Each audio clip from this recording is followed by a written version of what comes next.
আসসালামু আলাইকুম। আশা করি সবাই ভালো আছেন। যে যেখান থেকে আমার ভিডিওটি দেখছেন সবাইকে জানাই অনেক অনেক ধন্যবাদ। আজকের ভিডিওটা শুরু করেছি সকালের নাস্তা থেকে। তো এই যে রুটি বানিয়েছি আর ডিম দিয়ে আলু দিয়ে ভাজি করেছি। তো সকালের নাস্তাটা করে এই তো চলে এলাম ফ্রিজটাকে পরিষ্কার করার জন্য। তো আজকে আমি অনেক দিন পরে আর কি ফ্রিজটা পরিষ্কার করব। আসলে এই কয়েকদিন এমনিতেই আর কি একটু হালকা মোছা দিয়ে রাখছি।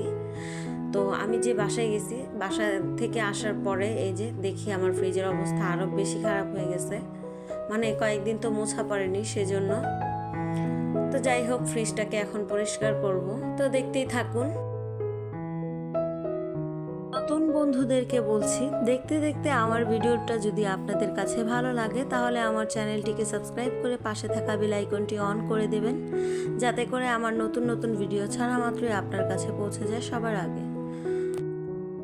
আর পুরাতন আপুরা যারা আমার ভিডিওটি দেখছেন প্লিজ একটি লাইক দিবেন, লাইক দিয়ে তারপরে ভিডিওটি কন্টিনিউ করবেন।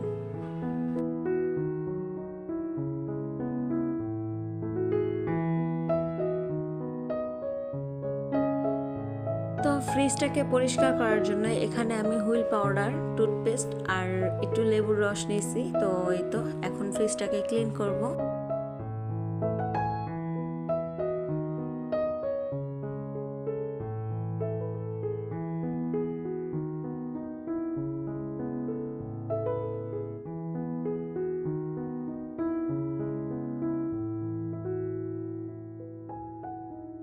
ফ্রিজটা যখন আমি ক্লিন করতেছিলাম ওই সময় আমার ঘরে একটা দুর্ঘটনা ঘটে।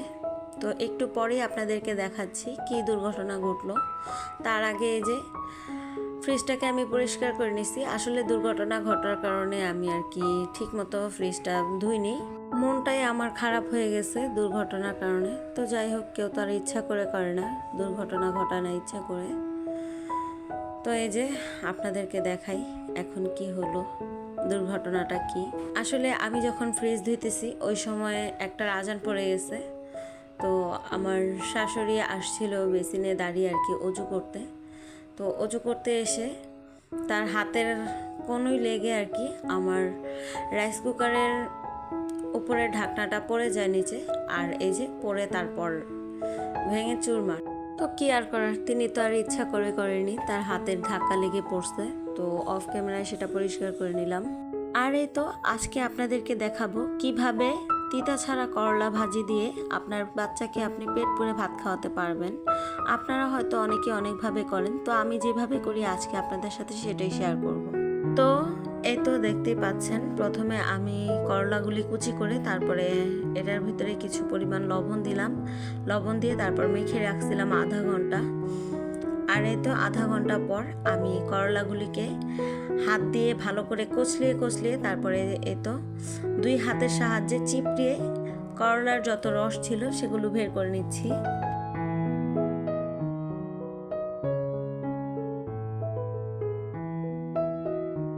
তো এই তো দেখতেই পাচ্ছেন করলার থেকে কতগুলো তিতা রস বের হয়েছে। তো আমি আরো একবার ভালোভাবে কষলে তারপরে করলার বাকি তিতা রসটুকু ফেলে দিব।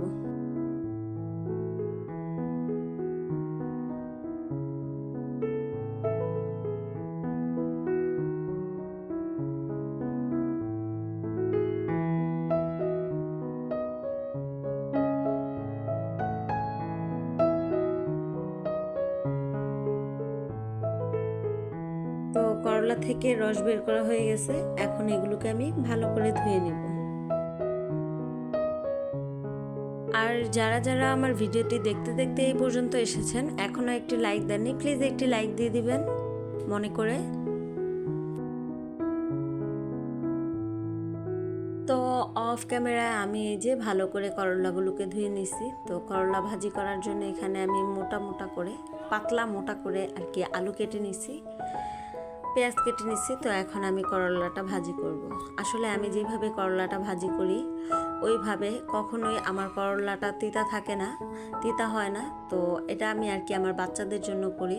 তবে আমি বাচ্চাদের জন্য করলে কি হবে, এটা কিন্তু শুধু বাচ্চারা খায় না, বাচ্চার বাবা সহ খায়। সাথে বাচ্চার দাদুও খায়। এই ভাজিটা সবাই পছন্দ করে, আর আমার এই ভাজিটার প্রশংসা সবাই করে। আমার নিজের হাতে ভাজি করছি সেজন্য আমি প্রশংসা করছি এমন না, আসলেই আমার এই ভাজিটা সবাই পছন্দ করে। তো আপনারা চাইলে একদিন ট্রাই করে দেখতে পারেন। তো এই যে আমি মোটা মোটা পাতলা পাতলা করে আর কি আলুগুলো কুচি করে নিছি।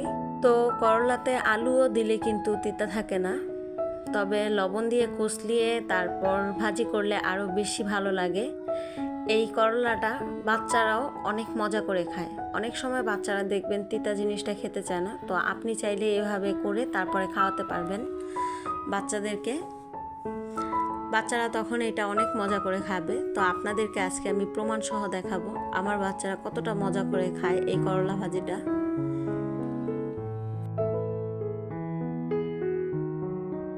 তো আমার করলা ভাজি হয়ে গেছে। এখন আমি এই যে করলা ভাজিটা বেড়ে নিলাম বাটিতে। তো দেখছেন আমার করলা ভাজিটা, আমি কিন্তু এখানে হলুদ ব্যবহার করিনি, করলা ভাজিটা সাদা রাখছি, চাইলে হলুদও করতে পারেন। তো এই যে এখন দেখাবো আমার ছেলেরা কতটা মজা করে খায় এই করলা ভাজিটা।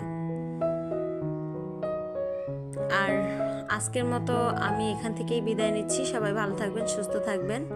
আর হ্যাঁ, যারা এই পর্যন্ত আমার ভিডিওর সঙ্গে ছিলেন সবাইকে অনেক ধন্যবাদ। প্লিজ একটি লাইক দিয়ে দিবেন।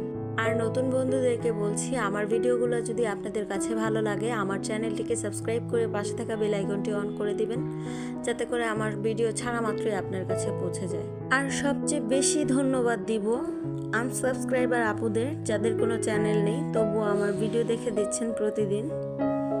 আপনারা যদি আমার ভিডিও না দেখতেন হয়তো আমি এই পর্যন্ত আসতে পারতাম না। তো সবাইকে অনেক অনেক ধন্যবাদ। আল্লাহ হাফেজ।